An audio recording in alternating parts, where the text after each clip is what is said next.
Next topic अपन करेंगे capacitor और spherical conductor.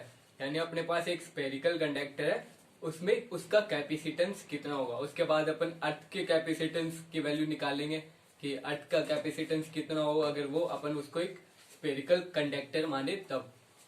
तो पहले अपन थोड़ा रिव्यू कर लेते हैं कि लास्ट वीडियो में अपन ने देखा था कि जो कंडक्टर की अपन ने मैथमेटिकल फॉर्म निकाली थी वो थी C equal to Q upon V. Q था चार्ज और वी पोटेंशियल। इसकी जो यूनिट निकालेंगे, यूनिट होगी चार्ज की कूलम और पोटेंशियल की होती है जूल पर कूलम। तो जूल पर कूलम तो कूलम की स्क्वायर। तो इससे इसकी एमएलटी निकालेंगे तो इसकी एमएलटी आ जाएगी, कूलम की एमएलटी होती है A1 और T1। तो इसकी स्क्वायर है तो ये भी A की स्क्वायर और T की स्क्वायर हो जाएगा। अपॉन में जूल यानी वर्क डन की यूनिट, तो वर्क डन की यूनिट होती है M1 L2 T माइनस का 2। और जो माइनस का T है तो इसका 2 है, इसको ऊपर लेके जाएंगे तो ये प्लस का हो जाएगा। तो उसके कारण जो एमएलटी मिलेगी अपन को वो कुछ इस तरह से मिलेगी, M1 माइनस का M1 और L2 पर जो नीचे प्लस का ऊपर जाएगा तो ये भी माइनस का हो जाएगा। तो माइनस का L2 T की पावर माइनस की 2 है, ऊपर जाएगी तो ये पावर प्लस की हो जाएगी और प्लस की 2 पावर पहले से है तो ये पावर हो जाएगी प्लस की 4।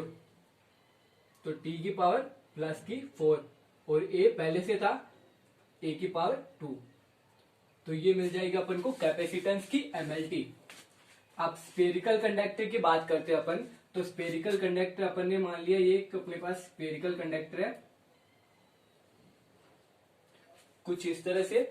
अगर अपन इसको चार्ज देते हैं, अगर ये कंडक्टर है तो इसको चार्ज देते हैं तो चार्ज क्या सरफेस पे चले जाते हैं जितने भी चार्ज, क्योंकि कंडक्टर है और एक पॉजिटिव चार्ज दूसरे पॉजिटिव चार्ज को रिपल्सिव फोर्स लगाता है, प्रतिकर्षित बल लगाता है, जिसके कारण एक चार्ज दूसरे चार्ज से मैक्सिमम डिस्टेंस पर जाने की कोशिश करता है। तो स्फेरिकल कंडक्टर है तो मैक्सिमम डिस्टेंस होगी सरफेस पे, इसलिए सारे के सारे चार्ज सरफेस पे चले जाते हैं। अगर ये नॉन कंडक्टर होता तो अपन जितना चार्ज देते जहां पर देते वहीं पर रहता, पर कंडक्टर के केस में स्फेरिकल सारे चार्ज सरफेस पे चले जाते हैं। तो इस तरह से अपन को चार्ज मिलेंगे सरफेस पर।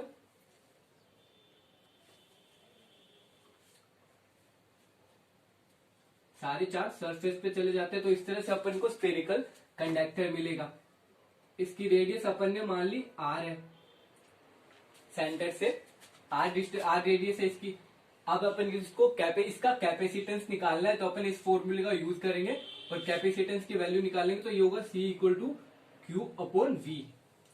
और इसके सरफेस पे चार्ज है, सारे के सारे चार्ज मान लिया क्यू चार्ज है तो इसका पोटेंशियल भी और कुछ होगा यानी विभव होगा। तो विभव अपन पोटेंशियल की डेफिनेशन से जो पोटेंशियल निकालेंगे, विभव निकालेंगे, तो वो अपन को मिलेगा V equal to 1/4 pi epsilon not charge. और चार्ज अपन ने मान रखा है क्यू चार्ज दिया है अपन ने, डिस्ट्रीब्यूट है इस पे, तो चार्ज पर यूनिट चार्ज पर डिस्टेंस, जो डिस्टेंस है R। तो ये अपन को पोटेंशियल मिल जाएगा। अपन V की वैल्यू पुट करेंगे इक्वेशन फर्स्ट में, ये इक्वेशन सेकंड मान ली, वैल्यू अपन पुट करेंगे फर्स्ट इक्वेशन में तो अपन को कैपेसिटेंस का जो फॉर्मूला मिलेगा कुछ इस तरह मिलेगा, Q अपॉन 4 पाई। ये अपन वैल्यू पुट करेंगे तो ये मिलेगा अपन को 1/4 पाई एप्सिलॉन नॉट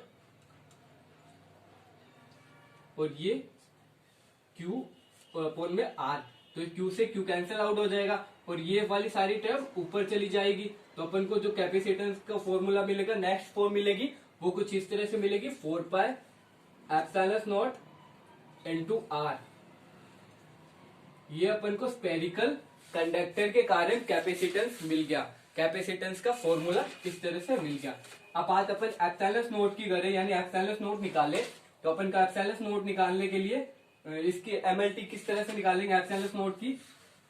तो इसकी एमएलटी अपन कुछ इस तरह से निकालेंगे, epsilon not equal to C। अब C इसकी यूनिट अपन इसको फेरेड भी बोलते हैं, इसको फेरेड भी बोलते हैं कुछ कंडीशन में इसकी यूनिट।